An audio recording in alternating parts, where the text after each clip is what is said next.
Imagine que Alice voltou no tempo mais de 50 mil anos para encontrar seu ancestral distante, Bob.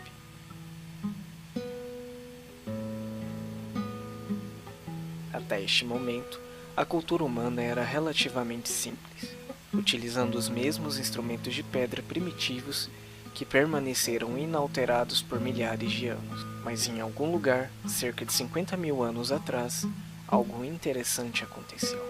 Ninguém sabe ao certo porquê. Houve uma súbita explosão de diversos artefatos culturais, incluindo instrumentos para fazer música, novas ferramentas e outras formas de expressão criativa.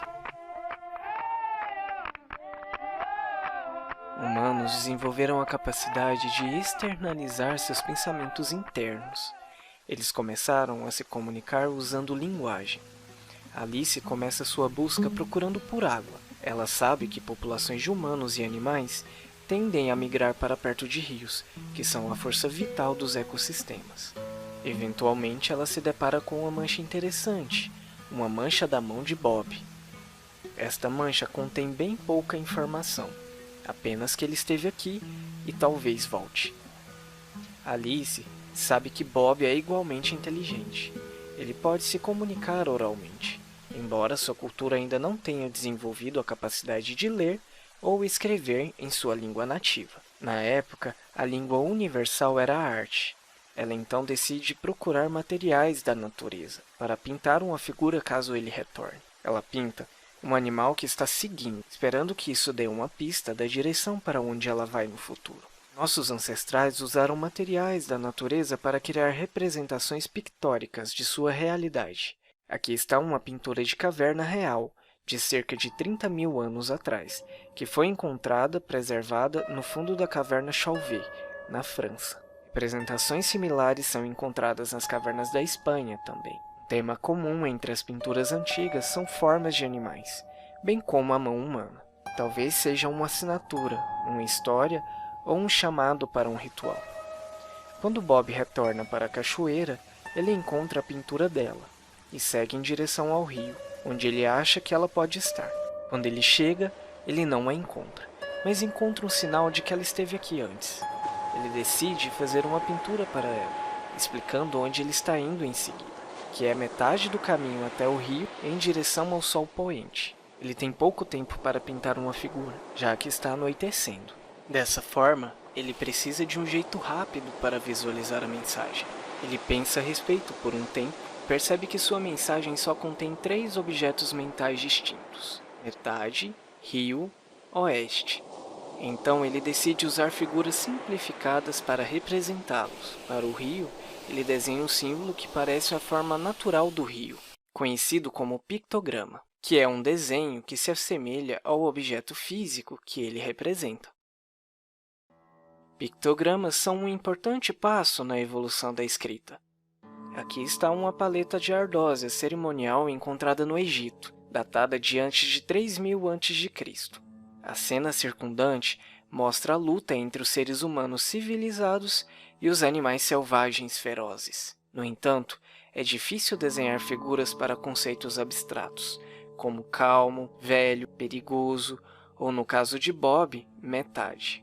Para isso, ele desenha uma linha com um quadrado no meio, que representa metade do caminho. Isto é conhecido como ideograma, ou figura conceitual de uma ideia abstrata. Aqui está um exemplo do mesmo símbolo numa antiga escritura de bronze chinesa.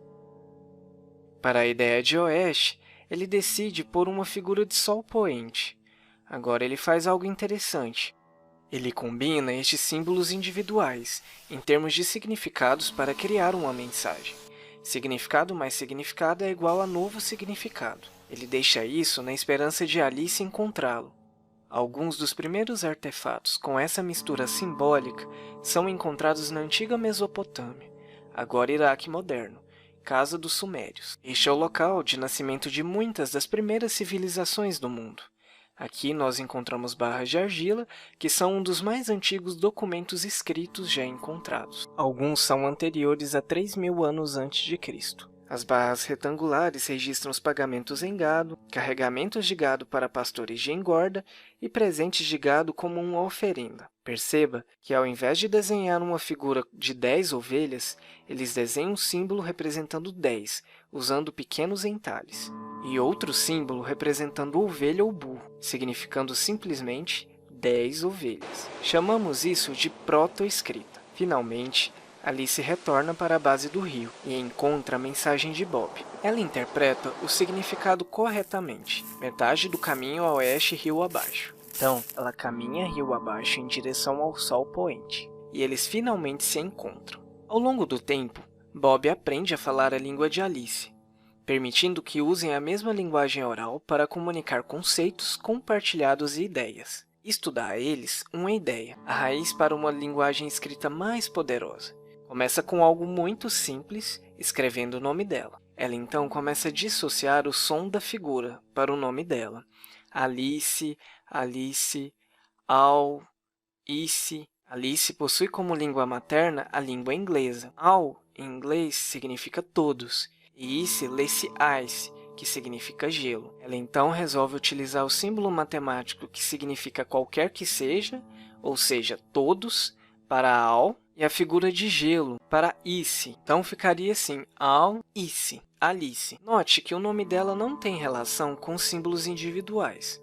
Mas o som é igual a um novo significado. Isso é conhecido como o princípio de Rebus. Um grande exemplo disso foi encontrado no Egito, ao longo do rio Nilo. Datado de cerca de 3100 a.C., ele contém uma das primeiras inscrições hieroglíficas já encontradas. Na paleta de Narmer, mostra o faraó egípcio Narmer. Atrás, vemos ele à esquerda de um prisioneiro ajoelhado, que está prestes a ser atingido por Narmer, que vemos de pé, usando uma coroa. O que procuramos está do outro lado. Entre as duas cabeças bovinas no topo, vemos a inscrição do nome dele. É escrito com um peixe e um cinzel, que é traduzido para Narmer.